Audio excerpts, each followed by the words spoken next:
In this video, we're going to be looking at something called the rate law, and this is part of our chemical kinetics discussion. First of all, a rate law is a way of relating how the increased concentration of a reactant will change the rate of the reaction. So hopefully you understand, and as we've gone over ways to change the rate of a reaction, that increasing or changing the concentration of our reactants will either slow down or speed up a reaction. So these rate laws help us identify how much is that rate being increased or decreased with varying amounts of reactants.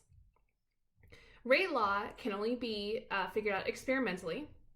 And when we do this experimentally, we always hold one reactant with a constant concentration while the other one is changing. Because if they're both changing at the same time, we are unable to figure out which of those reactants is affecting the rate. So once we start to vary one of those reactants, we can then measure the rate of that reaction. There are three rate laws that we're going to be talking about. We can say that a reactant is zeroth order, and what that means is that by changing the concentration of that reactant, it actually has no change on the rate of the reaction. We can say that something is first order, and what that means is that if we double the reactant, we double the rate. Or if we triple the reactant, we triple the rate, and so on and so on. So they're directly proportional. Or the second order. This is kind of raising something to squared. So for example, if we double the reactant, we quadruple the rate. If we triple the reactant, we multiply the rate by 9. So notice that we're squaring that amount. When we figure out the rate law of an overall reaction, we add all these individual ones together for each reactant and get the rate law of the entire reaction. So let's go ahead and look at an example to see how this is actually applied. So we have this example. We have 2 moles of hydrogen gas, 2 moles of nitrogen monoxide gas produce 1 mole of nitrogen and 2 moles of water. We're going to keep, in this first one, we're going to keep the concentration of nitrogen monoxide constant, and we're going to vary the concentration of hydrogen gas. So again, remember that we can't change them both. We have to keep one constant so we can see how the other one is actually affecting the rate. So let's say that we get this data. So notice that we have 3 trials.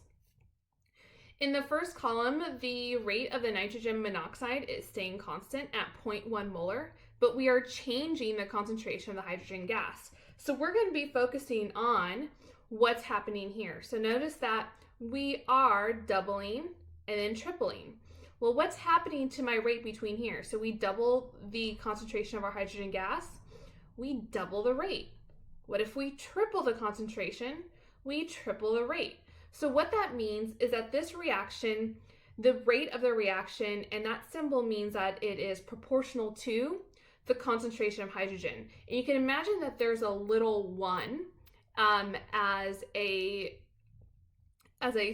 superscript after the hydrogen. So imagine that there's like a 1 there. And so we're saying that this reaction is first order with respect to hydrogen. Go back to the previous slide where we have 0th, first and second order. So this one is indicative of a first order. So let's go ahead and run this experiment again. But what we're going to do is that we are going to hold the concentration of hydrogen and then vary the concentration of nitrogen monoxide. And we get this information. So now we look at this data and we say, well, what's actually happening here? So notice that my concentration of my nitrogen monoxide is 0.1, 0.2, 0.3. But notice what's happening. So if we compare trial 1 and 2, we're going from 0.1 to 0.2, that's doubling. But here this is multiplying by 4, that's quadrupling. Here we are multiplying it by 3, and this is changing by 9. What that means is that this is a second order. So it's raised to the concentration of nitrogen monoxide to the second. So notice that superscript right there means that it's second order. Now, if I were to write this reaction out, I would say that the total rate law is R being rate, equals K, the concentration of hydrogen. Imagine that there's a 1 there. You could put a 1 there, but this is first order. And then nitrogen monoxide is second order. This K right here is a constant, and that just kind of replaces our proportional symbol that we had. And it is found experimentally. In general, it changes when we change the temperature. in this class, we're not going to be worrying about K that much, but it is important that you put that in there to realize that that does have an effect on our rate law. And what we can say is that this reaction is first order with respect to hydrogen, second order with respect to nitrogen monoxide. And if we were to add those two together, we could then say that the entire reaction is a third order reaction. So again, let's sum up some of the things that we need to do. If we're going to figure out what the rate law is, we're either going to have zeroth, which means that the rate does not change, first, which means that it changes in proportional to the change in the reactants, or we could have second, which means that it is raising to the second. So like if it doubles, it quadruples. If it triples, it is 9 times larger. So knows that you're kind of squaring that.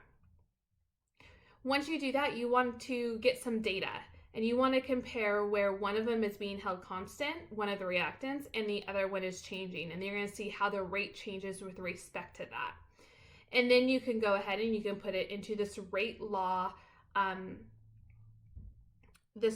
expression right here, where R equals K times your two concentrations. And again, there's an imaginary one there. We could put the one there. You don't have to. It's implied. And then NO2. So this is a little bit of background on your rate laws to kind of help you guys understand and match some of the things that you've seen in your text.